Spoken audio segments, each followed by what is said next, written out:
Afaan koo torbaatu addunyaa kanarra jira kan dubbatamaa jiru jechuudha.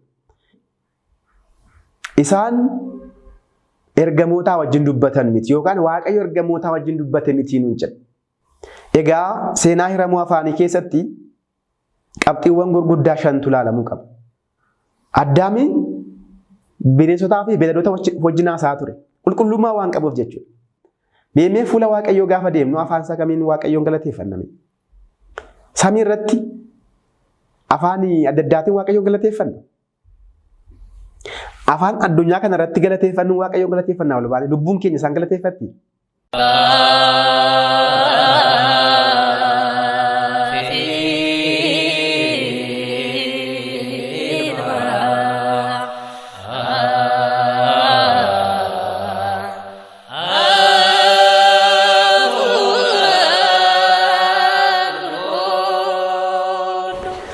Maqaa Abbaa kan Ilmaa kan Hafuura Qulqulluu Waaqayyo tokko ameen.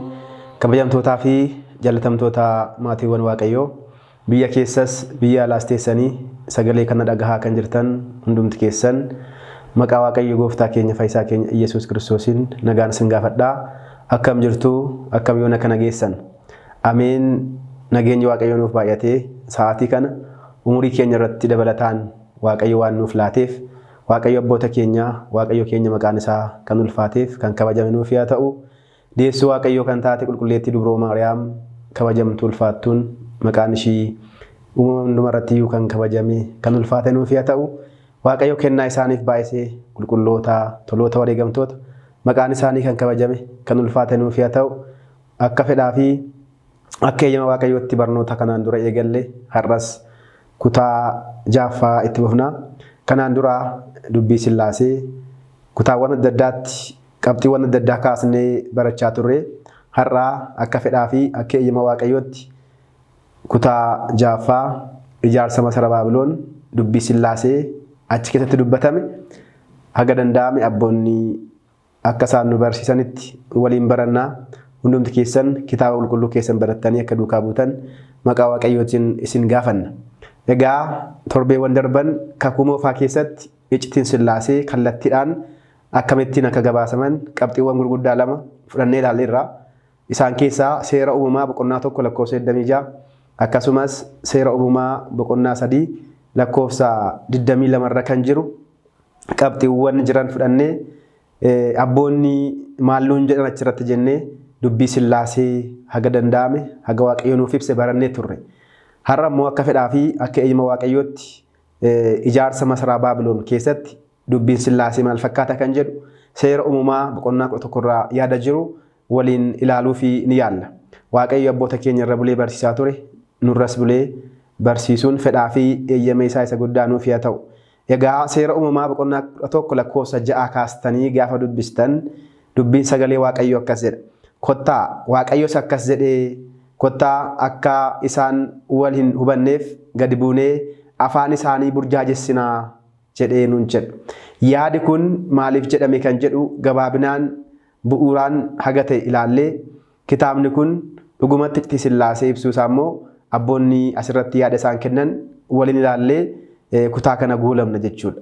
Waaqayyos akkas jedhe kottaa akka isaan afaan walii isaanii hubanneef afaan isaanii burjaajessinaa waliif maknaa jedhee. Waaqayyos akkas jedhee gaafa jedhu akkuma kanaan dura barachaa turre tokkummaa Waaqayyoo kan agarsiisu yoo ta'u kottaa gadi buunaa kottaa gadi habuunu yaadi jedhu immoo sadummaa Waaqayyoo kan agarsiisudha. Sababiin isaa jecha cimdii yookaan jecha lamaa ol waan of keessaa qabuu fi asirratti dubbiin Sillaasee nutti dubbatamaa jira jechuudha. Egaa namni lafa irratti baay'achaa akka dhufe namni baay'achaa waan dhufeef immoo cubbuunis baay'achaa waan dhufeef akkuma beektan seera uumamaa boqonnaa 6 irratti Waaqayyo addunyaa kana bishaaniin balleesseera. Ammas namni si'a lammaffaadhaaf cubbuu biroo hojjete inumaayyuu fooqii guddaa ijaaruudhaan maqaan keenya akka waamamuuf fooqii guddaa ijaarraa kottaa jedhanii keessumaatii namni Naamruud jedhamu yaada kana fidee namoota naannoo sana jiru walitti qindeessee fooqii yookaan immoo gamoo guddaa hojjetee maqaan namoota Baabiloon akka dhahamu waan barbaadeef Waaqayyo Gooftaan immoo yaada isaanii kana waan tuffateef waan jibbeef afaan isaanii akka burjaaja'uuf sababa ta'eera jechuudha. Egaa afaan tokkichaa haasaa turan namoonni kun gaafa afaan tokkichaa haasaa turan kottaa magaalaa guddaa ijaaraa jedhanii dubbachaa turani. Waaqayyos isaan dhaggeeffachaa ture. Dhumarratti garuu yaadi isaanii kun yaada hammeenyaa waan ta'eef Waaqayyo kottaa gadi buunee afaan isaanii jeeqnaa, afaan isaanii waliin maknaa jedhe. Egaa afaanni kaayyoon afaanii maal akka ta'e as keessatti hubachuu qabna. Afaanni meeshaa waliigalaa, meeshaa ittiin waliigalan, meeshaa walqunnamtiiti. Yeroo baay'ee addunyaa kanarratti afaanni meeshaa waraanaa ta'e illee ni fayyada. Garuu Waaqayyo meeshaa waraanaa ta'ee akka fayyaduuf afaan hin uumne. Haa ta'u iyyuu malee asirratti hubachuu kan qabnu kaayyoon Sillaaseen asitti dubbachuu maal akka ta'e ni hubanna. Kunis Waaqayyo akkas jedhe kottaa akka isaan wal hin hubanneef gadi buunee afaan isaanii burjaajessinu jedhe. Afaan isaanii ni qoodame. Afaan isaanii waliin borcame, waliin makame. Akkuma abboonni keenya nu barsiisan bishaan irraatii haftee nafti sanyii Kaam, sanyii Kuush, sanyii Yaafeetii fi sanyii Seem jedhamu sanyiiwwan gurguddoo sadiitu hafe ijoollee Noohi kan ta'an jechuudha. Qoodama afaanii keessatti sanyiiwwan sadan kun baay'ina afaaniitiin bakka adda addaatti qoodamaniiru. Isaan keessaatii sanyiin Kuush afaan 32, sanyiin Yaafeet afaan 25, sanyiin Seem afaan 15. Haala kanaan sanyiidhaan gaafa qooddatan walumatti ijoolleen Noohi jechuunis Kaam, Yaafeetii fi Seem afaan 72tti akka isaan hiraman abboonni keenya nu barsiisu jechuudha. Afaan bakka 72tti akka inni qoodame. Afaan jalqaba jiru sun akka bakka 72tti qoodame. Magaalaan afaan kun itti qoodame sunis Baabiloon jedhama. Hiikkaan Baabiloon maqaan isaa iyyuu wal makaa yookaan kan walii hin galle jechuudha. Burjaaja'aa jechuudha. Egaa afaan addunyaa kanarra jiru sababa cubbuutiin akka dhufe asirraati hubanna jechuudha. Har'a addunyaa kanarra yoo baay'ate afaan 70,000tu jira. Afaan 70,000tu jira. Dhiifama 70,000tu jira. Afaan 70,000tu addunyaa kanarra jira kan dubbatamaa jiru jechuudha. Kana keessaati afaan 4,000 ol seera barreeffamaa yookaan sirna barreeffamaa qabu. Jalqaba garuu afaan tokkotti ture isa booda bakka 72tti hirame. 72 kun immoo achi keessaa tokko dhalataa hanga yoonaa ga'eera jechuudha. Egaa abboonni keenya yaada kanaa akkamittiin gabaasanii? Kana haga ta'e hubachuun nurraa eegama jechuudha. Waa'ee afaanii kana sirnaan hubadhaa adaraa keessan. Namoonni baay'een waa'ee afaanii kanaan yeroo isaan itti badantu jira. Yeroo sanyummaa keessa galantu jira. Yeroo isaan itti Kiristoos irraa adda baantu jira. Kiristoosiif osoo jiraachaa jiranii, osoo waa'ee Kiristoosiin dubbachaa jiranii, garuu ilaalcha afaan irratti qabaniin yeroo isaan Kiristoos irraa adda baantu jira. Addunyaa hundumatti dhaba. Kanaafuu hubannaa kana keessa galuu qabna jechuudha. Faayidaan afaanii maal akka ta'e illee hubachuu qabna jechuudha asirratti. Egaa Agusxoos inni Hippoo naannoo bara 430 kan ture jechuudha abbaan kun. Waa'ee afaanii kana akkas nuun jedha. Yaadni Museen barreesse kuni waa'ee sadan tokkummaa Waaqayyoo kan ibsudha. Kottaa gadi buunee afaan isaanii burjaajessinaa yaadi jedhu kun yaada sadan tokkummaa yookaan waa'ee dubbii Sillaasee nutti himaa jira. Kunis abbaan, ilmii fi hafuurri qulqulluun qaamaan sadii ta'anii, maqaadhaan sadii ta'anii, gochaan sadii ta'anii jiraachaa kan turan sun. Yeroo warri Baabiloon kun cubbuu guddaa kan hojjetan abbaan, ilmaa fi hafuura qulqulluudhaan kottaa gadi buunee afaan isaanii burjaajessinu jedhee dubbate. Abbaan kan dubbate jecha ilma isaatiin. Dubbannaan ilma isaatiif ta'a waan ta'eef loogos kan jennu jechuudha.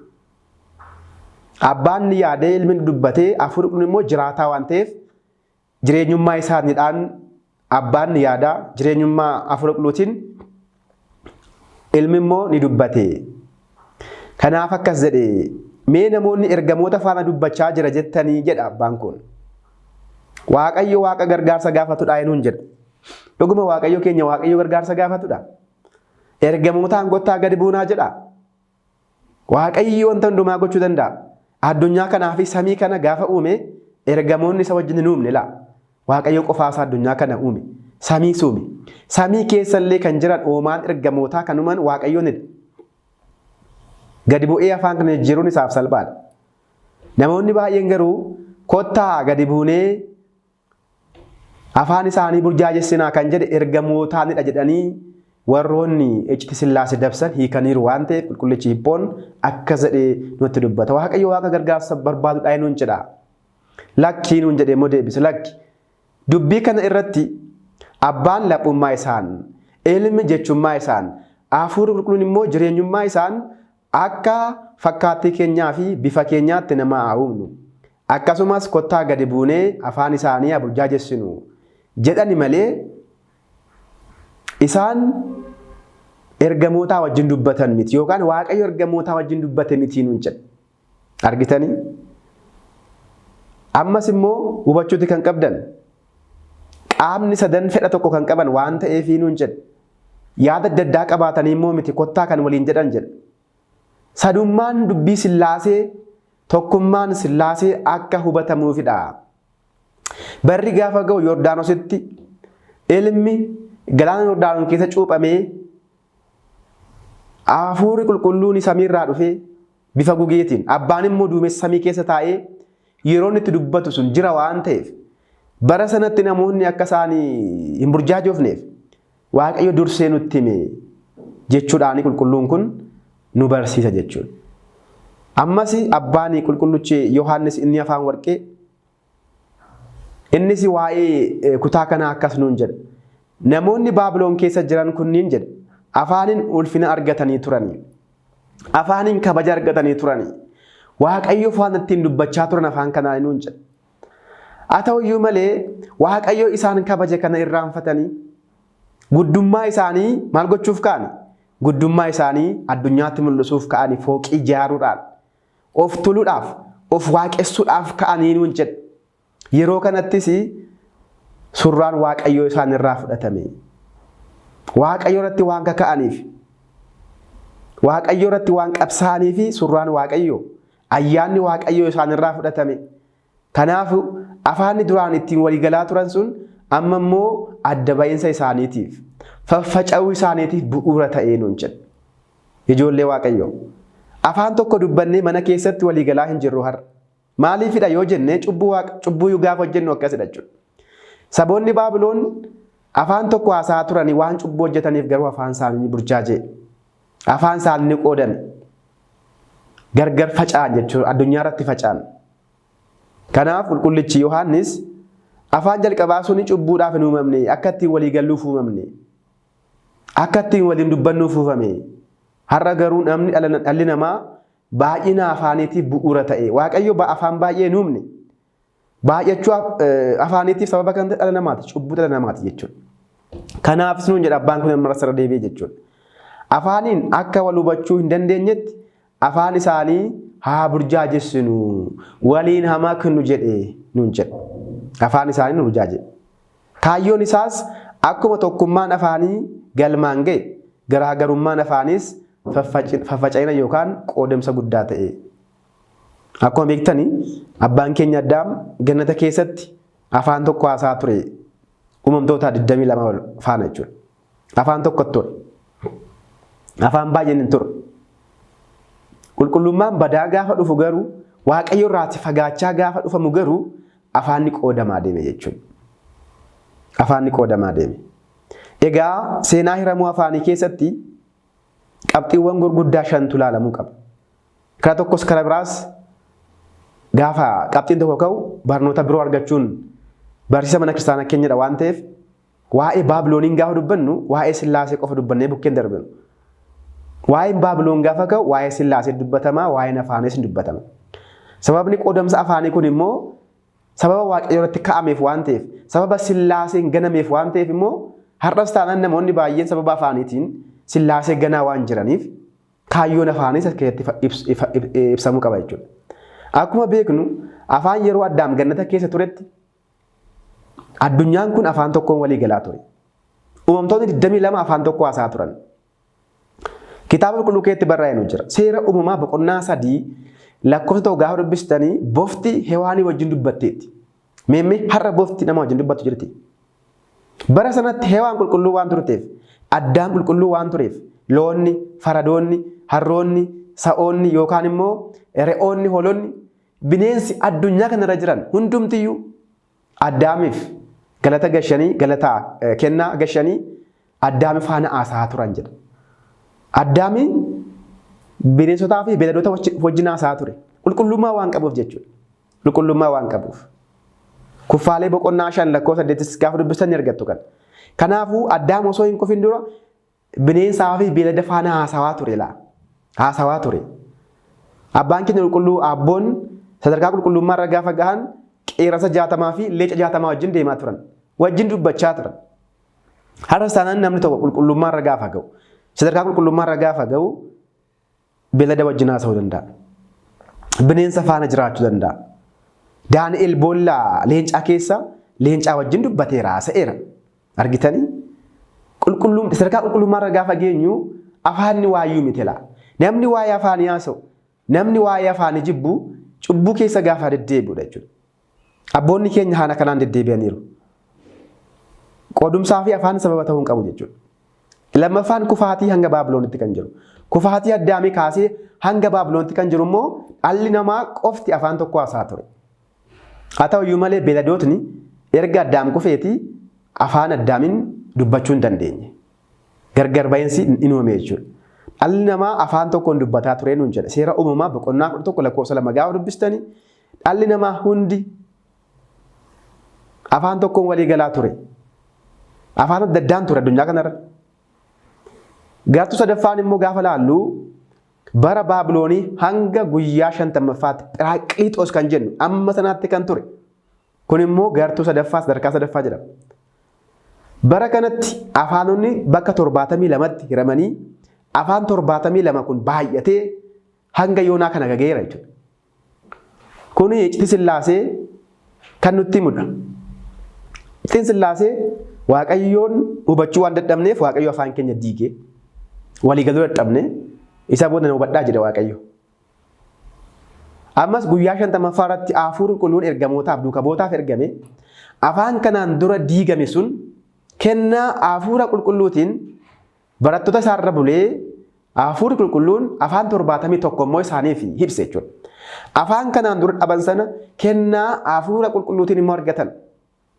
Qaama sadan keessaatii ilmi Yesuus Kiristoos Wangeela Yohaannis boqonnaa 14 gaafa dubbistan gara abbaa yoon deeme isiniif wayyaa. Ani nan deemaa kan isin jajjabeessu iccitii biroos kan isiniif ibsu abbaarraa kan bahin isiniif ergaa jedhee ture. Kun dubbii Sillaaseedha. Guyyaa 10 booda akka ilmi ol ba'een hafuurri qulqulluun bifa ibiddaatiin duuka bu'ootarra gaafa bu'u hojii duuka bu'ootaa boqonnaa 2 lakkoofsa 1 kaastanii dubbisuu dandeessu. Raajaan Hooseen akka dubbate kennaan hafuura qulqulluu duuka bu'ootarra bu'e. Duuka bu'oonnis afaan 72 dubbatan jechuudha. Kanaan dura afaan biroo beeku turanii afaan haaraa 71 dabalamee fi afaan 72 dubbatanii addunyaarra deemanii sagalee Waaqayyoo isa dhugaa barsiisan jechuudha. Yeroo kanas afaanni inni kanaan dura cubbuudhaan xuraa'e kun hafuura qulqulluudhaan immoo ni qulqullaa'e. Kennaan hafuura qulqulluu duuka bu'ootarra gaafa bu'u afaan xuraa'e kana tokkoomsan jechuudha. Namni kennaa hafuura qulqulluu qabu yoo jiraate afaan adda addaa dubbata. Namni kennaan hafuura qulqulluu isarra bule yoo jiraate afaan baay'ee dubbata. Barumsaan argachuu danda'a. Akkasumas hafuura qulqulluun iccitiin ibsuu danda'a. Afaan tokkittiidhaan sagalee Waaqayyoo lallabuuf kan deeman jiru. Kun kennaa hafuura qulqulluu miti. Kennaan hafuura qulqulluu maalidha gaafa jennu afaan adda addaan addunyaa barsiisu. Afaan namni sun dhagahuun addunyaa barsiisu. Mana amantaa keenya keessatti rakkoon akkasii jiraachuu danda'a. Har'a galata Waaqayyoo afaan keenyaan barsiifamaa jira garuu nama gurra qabutu hin jiru. Komee qofatu jira jechuudha. Dubbiin Sillaasee afaan keenyaan barsiifamaa jira. Dubbiin Maariyaam afaan keenyaan barsiifamaa jira. Kan dhagaye ni fayya jechuudha. Kan gurra qabu immoo haa dhagahuu jedhamee barraa'ee jira. Amma kana booda afaan jenneetoo mikniyaata yookaan immoo sababa dhiyeessuun hin danda'amu jechuudha. Dubbiin sagalee Waaqayyoo handaara addunyaa hundumatti lallabama jedhamee dubbatameera waan ta'eef. Egaa kun erga ta'e booda inni dhumaa 5ffaan immoo dubbii afaanii mootummaa Waaqayyoo keessatti kan jedhu immoo jira. Hubadhaa. Dubbii afaanii mootummaa Waaqayyoo keessatti. Meemmi gaafii tokkoon isin gaafadha hunda keessan. Fuula Waaqayyoon deema. Hin deemna hundi keenya ni duunaa. Erga duunee booda fuula Waaqayyoo deemna. Meemmee fuula Waaqayyoo gaafa deemnu afaan isaa kamiin Waaqayyoon galateeffanname? Samii irratti afaan adda addaatiin Waaqayyoon galateeffanna. Afaan addunyaa kana irratti galateeffannu Waaqayyoon galateeffannaa ol baane lubbuun keenya isaan galateeffatti. Tokkoffaa Qorontos boqonnaa 13 lakkoofsa 1 irratti barraa'ee jira. Afaan tokkoon Waaqayyoon galateeffannaa nuun jedha. Kunis afaan ergamootaa jedhama. Afaan ergamootaa immoo afaan akkamiidha gaafa jennu Waaqa qofaaf beeka. Afaan ergamootaa galatadha. Afaan abaluun jedhamu afaan ergamootaa. Ergamoonni qomoon qaban akka keenya jechuudha. Namni tokko sadarkaa qulqullummaa irra gaafa ga'u afaan hunda beeka laa. Lubbuun tokko gaafa qulqullooftu afaan hunda beekti laa. Sababiin isaa Qulqulluu Phaawulos fa'aa hubanneerra miti. Qulqulluu Phexros fa'aa hubanneerra. Qulqulluu Phexros afaan biroo qofa beeka ture. Barnoota addunyaa galee kutaa galee qubee hin baranne, qubee Giriikii hin baranne, qubee Roomaa Xaaliyaanii hin baranne garuu kennaan hafuuraa gaafa isaaf laatamu Giriikiffa dubbachuu eegale, Arabiffa dubbachuu eegale. Argitanii? Kanaafuu namni Waaqayyo faana jiraatu afaan isaaf maal miti? Afaan isaaf ishoo guddaa miti jechuudha. Jireenya qulqullummaa keessa gaafa jiraannu. Gara sanatti dhufu immoo afaan beeknuun immoo barachuun immoo wanta filannoo hin qabne immoo akka ta'e hubachuu qabna jechuudha. Kanaaf mootummaa Waaqayyoo keessa gaafa jiraannu afaan ittiin Waaqayyoon keenya galateeffannu afaan akkamiiti gaafa jennu? Afaan tokkodha. Addunyaan kun afaan tokkoon dubbachaa turte sun addunyaan kun hin darbiti. Gaafa darbitus Waaqayyoon addunyaa kan jedhame dhala namaati. Addunyaa kan jedhame ergamoota Waaqayyoodha. Afaan tokkoon Waaqayyoon galateeffatu jechuudha. Kanaafuu abbaan keenya qulqullichi Yohaannis yaada kana nuuf kaa'eera jechuudha. Egaa erga kun ta'eeti dubbiin Sillaasee as keessatti dubbii guddaa qaba. Afaanni hiramuudhaaf kaayyoo Waaqayyoo ture. Sababa cubbuu keenyaati immoo kan hirame jechuudha. Ammas afaan kun tokkoomuudhaaf kaayyoo Waaqayyoo ture. Kun immoo sababa Waaqayyoo dhufee nama nuuf ta'eefidha. Afaan qulqulluun hin jiru, afaan xuraa'aan immoo hin jiru addunyaa kanarra. Afaan hundumtuu Sillaasee galateeffata. Waaqayyoon kan ittiin galateeffannudha jechuudha. Kanaafuu Waaqayyo nu uume Sillaasee tokkos sadii jennee Waaqa waaqessuun kan afaan beeknuun yoo galateeffanne ni dhagaa jechuudha kadhannaa keenya. Galata keenya ni dhagaa. Kun immoo afaan nama biroo osoo hin dhiibin osoo hin tuffatiin ta'uu qaba. Yoo tuffachaa dhiibaa deemne immoo Waaqayyo irraa adda baana waan ta'eef jechuudha. Egaa qabxii arfaffaan dubbii Sillaasee mana Abrahaamitti kan jedhu immoo qabxii biroo ilaalla jechuudha. Inni silaa biyya Baabiloonitti yookaan qoodama afaan irratti kan jedhudha. Amma immoo gaafa ilaallu mana Abrahaamittis dubbiin Sillaasee mul'ateera. Akkas nuun jedha seera uumamaa boqonnaa 18 lakkoofsa tokko kaastanii gaafa dubbistan hanga lakkoofsa 15tti dubbii Sillaasee sirnaan hubattu jechuudha. Akkasatti jechi qeenxee fi jechi dachaa daddabalee babarraa'aa ture. Sirnaan yoo dubbistanii haala gaariin argachuu dandeessu. Waaqayyo jedha sa'aatii 6 irratti Abrahaamitti mul'ate. Sa'aatii 6 irratti yookaan guyyaa saafaa Abrahaamitti mul'ate. Namoota sadii fuuldura isaa dura dhaabbatanis ni arge. Eenyu? Abrahaam. Waaqayyo Abrahaamitti kan mul'ate waaqummaa isaanii. Abrahaam garuu kan arge waaqummaadhaan osoo hin taane fakkii namaa yookaan qaama sadiin nama sadii ta'ee akka ta'utti itti mul'ate jechuudha. Waaqayyo waaqummaa isaaniitti mul'ateera. Waaqayyo itti mul'ate nuun jira waan ta'eef abbaan keenya Museen jechuudha. Abrahaam garuu Waaqayyoon arge osoo hin taane nama sadii arge jechuudha. Asirraa maal hubanna? Waaqayyoon waaqummaa isaatiin dhalli namaa arguu hin danda'u jechuudha. Waaqayyo Abrahaamitti mul'ate reeyyee barraa'ee jira. Abrahaam kan erge garuu eenyudha? Namadha. Sababiin isaa maaliif? Maal kan itti mul'ate namadhaati? Waaqayyoodhaati. Akkamittiin nama arge yoo jenne namni Waaqayyoon arguu hin danda'u. Fuula Waaqayyoo argee namni jiraachuu danda'u hin jiru waan ta'eef. Namoonni tokko tokko kan itti mul'ate nama sadii ta'ee ergamootadhaan hin jedhu. Maali gubbaadhaa Waaqayyoo jedheeraati akkamittiin hin sobeeree Museen? Moo akka fedha keenyaatti kitaaba qulqulluu hiikkanna? Haa ta'u iyyuu malee gadi siqee nuun jedha abbaan keenya Museenii Abrahaam ni jilgeenfateef eenyuuf? Namoota sadan kanaaf. Jilgeenfannaan ergamootaaf hin barbaachisu jedhu warri keenya warri ollaa. Erga akkas ta'eeti asitti barbaachisa gaheyyaa ta'u ergamoota yoo ta'an kan itti mul'atan kun. Kanaafuu ergamootaaf jilgeenfachuu qabdu jennaan jara kanaan jechuudha. Jilgeenfannaan ergamootaaf hin barbaachisu waa jedhanii jechuudha. haa ta'uyyuu malee mana Abrahaamitti kan mul'ate Sillaasee akka ta'e nu hubanna.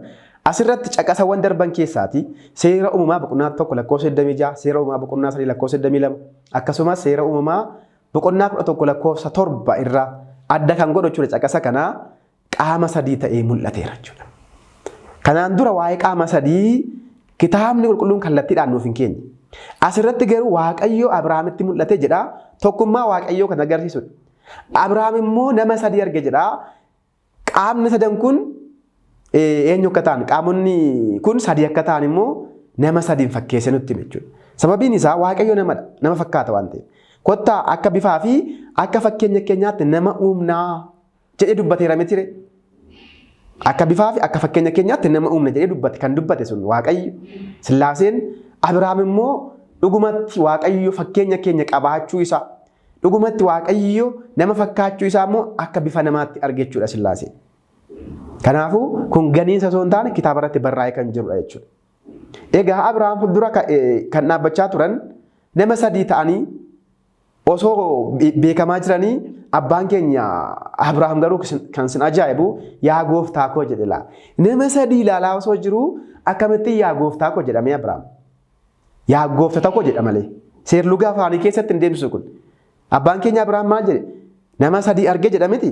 Gaafa fuula isaanii dura erga jilgeenfatee fi booda yaa gooftaa kabaja argadhee yoon ta'e garbicha kee bira hin darbin jedhe. Yaa gooftaa jedhe. Yaa gooftota koo hin jenne. Silaatii nama sadii argeera waan ta'eef yaa gooftota koo. Yaa gooftota koo kabaja keessan argadheera yoon ta'e garbicha keessan cina hin darbinaa jedha ture. Garuu akkas hin jenne kitaabni. Sababiin isaa kitaabni citii eega malee seerluga afaanii eeguun jedha abboonni keenya. Egaa asirratti yaa gooftaa kabaja argadheera yoon ta'e kan jedhu tokkummaa Waaqayyoo gooftaan tokko cuuphaan tokko amantaan tokko jedhamee Efesoon boqonnaa 4 lakkoofsa irratti kan dubbatame kun abbaa keenya Abrahaamiin kunoo amantiin tokko gooftaan tokko ifa nuu ba'e jechuudha. Haa ta'uyyuu malee nuti immoo garbicha isaa akka taane immoo garbicha isaa akka taane gooftaa tokko kanaaf nuti hundi keenya garboota isaa akka taane immoo nutti hime jechuudha. Gooftaa baay'ee kan qabne nuti. Waaqa tokko qabne nuti abbaan keenya Abrahaam nutti hime. Garuu kan ilaalaa jiru immoo qaama sadii akka ta'e immoo nutti hime. Itti fufee akkasuma nuun jedhe bishaan xiqqoo isiif dhufu jedhe hubadhaa. Bishaan xiqqoo siifan fidan jenne asitti immoo bishaan xiqqoo isiniif dhufu jedhe. Amma immoo baay'isee dubbate argitanii. Kun immoo sadummaa isaanii agarsiisa jechuudha. Miila keessan dhiqadhaa jedhe. Asitti miila keessan dhiqadhaa gaafa jedhu akka jalqabaaf ta'e miila kee dhiqadhaa ture. Gooftaa jedhee galame ture miila kee dhiqadhachuu qaba ture. Bishaan siif fiduu jechuu qaba ture. Garuu asitti maalimsaa jira sadummaa fi tokkummaa ibsaa jira jechuudha. Kun ajaa'iba dubbii Waaqayyoo kutaa inni itti sadummaa fi tokkummaa isaa ibse akka ta'e eenyuyyuu seexanni iyyuu sirriitti beekti. Nama sammuu qabu miti. Nama kiristaana ofiin jedhu miti. Haa ta'uyyuu namoonni tokko tokko kitaaba qulqulluu kana baatanii dubbiin Sillaasee kitaabarra hin jiru nuun jedhu. Osoo ilaalanii jechuudha. Osoo ilaalanii kan isaanii jaame namoonni baay'een jiru. Yoo Sillaaseen nuuf ibsuutii baate waa'ee isaa dubbachuu hin danda'amu silumayyuu. Waa'ee dubbii Waaqayyoo kan dubbatamu yoo inni nuuf ibse qofadha. Kan dhaggeeffachaa jirru kan dubbachaa jiru hundi keenyayyuu fedha isaatiin haga inni nuuf ibsedha jechuudha. Egaa namoonni baay'een karaarra badaniiru jechuudha.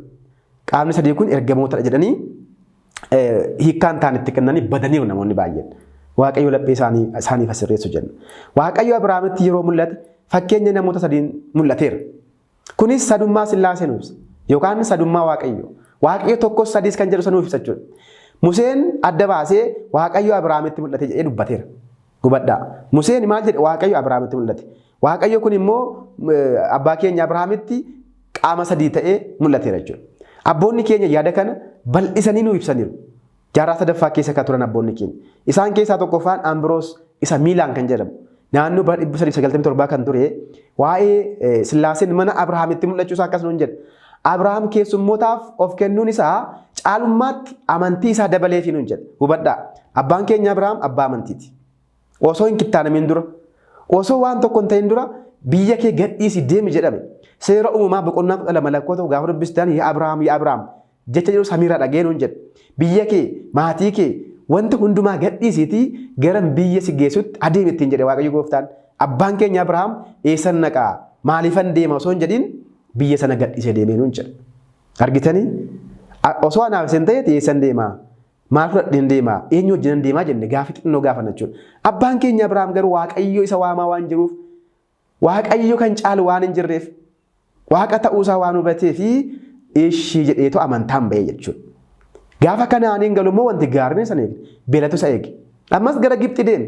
Gara Gibxi deemee immoo ol deebi'e biyya Giiraaraa jedhamu keessa jiraate immoo ammas keessummaa. Adeemsa abbaa keenya Abrahaam jireenya keessummaa ture.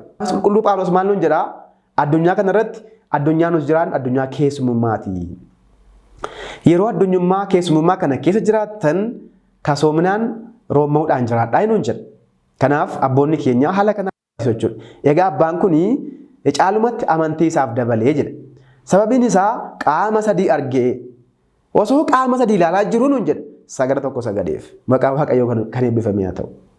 Sagada tokko sagade. Sagada tokkotti kan sagadnu nuti ijoolleen Ortodoksii Waaqayyoof tokko sagadna jechuudha. Abbaaf nan sagada, ilmaaf nan sagada, hafuura qulqulluuf nan sagada gaafa jennu tokko sagadaa jirra jechuudha. Waaqummaadhaan tokko qaamonni kun sadan sagada tokkitti sagan abbaan keenya Abrahaam qaama sadii argee osoo jiru jilgeenfannaa tokko jilgeenfate waaqa tokko kanaaf jechuudha. Waaqummaan Waaqayyo tokkodha waan ta'eef. Egaa akkasumas nuun jedha namoota sadii adda baasee osoo ilaalaa jiru gooftaa koo jedhe. Hubattanii gooftaa koo jedhe. Amantaa Abrahaamin ibsa kun osoo anaaf isin ta'e hin jennaa kana.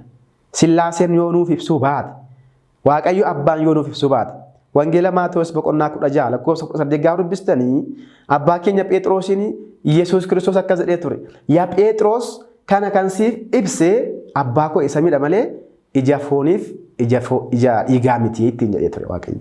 Argitanii ammas Abrahaamiif kan ibsaa jiru Waaqayyo jechuudha. Ija amantii jechuudha. Amantiin immoo wanta hundumaa nutti agarsiisti. Abdiidhaan kan ilaalamtu. Abdiin immoo calumatti kan dhuftu miti jechuudha. Abdiin ofuma isheetiin iyyuu maal jedha? Gara fuulduraatti of laachuudhaan kan eegamtudha waan ta'eef. Kanaafis Sillaaseef saganni tokko akka kennamu nu barsiisa abbaan keenya Abrahaam. Abbaa amantii, barsiisaa amantii, jiraataa amantii waan ta'eef Sillaaseedhaaf saganni tokko akka kennamu nu barsiisa. Humna tokko akka qabanis nutti hima jechuudha. Humna tokko, gooftaa tokko, sagada tokko akka isaaniif malu abbaan keenya Abrahaam nutti hime. Abbaa amantootaa waan ta'eef. Kunis Abrahaam beekumsa isaan osoo hin taane ayyaanni Waaqayyoo waan isaaf baay'ateefidha. Har'as taanaan dubbii Sillaasee kan barachuu dandeenyu ayyaanni Waaqayyoo yoo nu baay'ate qofa. Ayyaanni Waaqayyoo mana keenya keessatti jireenya keenya keessatti hin baay'anne yoo ta'e osoo akkam baranne iyyuu nuuf hin galu. Of laachuun barbaachisaadha jechuudha dubbii Sillaasee barachuudhaaf. Namoonni baay'een itti cimuu danda'a dubbiin Sillaasee naaf hin galu jechuu dandeenya ta'a. Irra deddeebi'aatii baradhaa. Irra deddeebi'aatii dubbisaa. Waa'ee abbaa keessanii agatee beekuu qabdan. Abbaa keessan bara. Abbaa buddeenaa miti Waaqayyo gooftaan. Waaqayyo gooftaan inni abbaa keenya isa dhugaadha. Yaa abbaa keenya jedhaan akkadhaa jedhee akkuma dubbate sana nuti inni abbaa keenya isa dhugaadha waan ta'eef sirnaan isa hordofuun nurraatii eegama. Egaa asirratti nyaata safartuu sadii baasee dhiyeesseera abbaan keenya Abrahaam. Nyaata safartuu sadii, maxinoo sadii dhiyeesseera. Garuu aarsaa tokko dhiyeesse laawwadhaa. Aarsaa tokko dhiyeesse, jabbii tokko dhiyeesse. Argitanii qaama sadiif aarsaa dachaa sadii dhiyeesse. Haa ta'u iyyuu malee nyaata gosa tokkodha. Kennaa dachaa sadiidha. Kun dubbii Sillaasee of keessaa qaba jechuudha. Calma jedhamee kan bocame yookaan immoo kan barraa'e miti. Waaqayyo gooftaan iccitiidhaan duuka bu'oota isaa irratti raajota isaa irra bulee barsiisa waan ta'eef waa'ee isaa kan dubbatu isumadha waan ta'eef kana nuuf katabe jechuudha. Kanaafuu kun dubbii Sillaasee jedhamee beekama. Akkasumas Qeesaariyoos inni Arleesis akkas jedhe kutaa itti aanutti akka fedhaaf akkeeyyama Waaqayyootti kana ni ilaalla. Waaqayyo nu barsiise, Waaqayyo nu gorse maqaan isaa kan qulqullaa'ee fi kan eebbifame nuuf haa ta'u. Bakka jirtan hundumatti ayyaanni Waaqayyoo isiniif haa baay'atu nagaadhaan tura.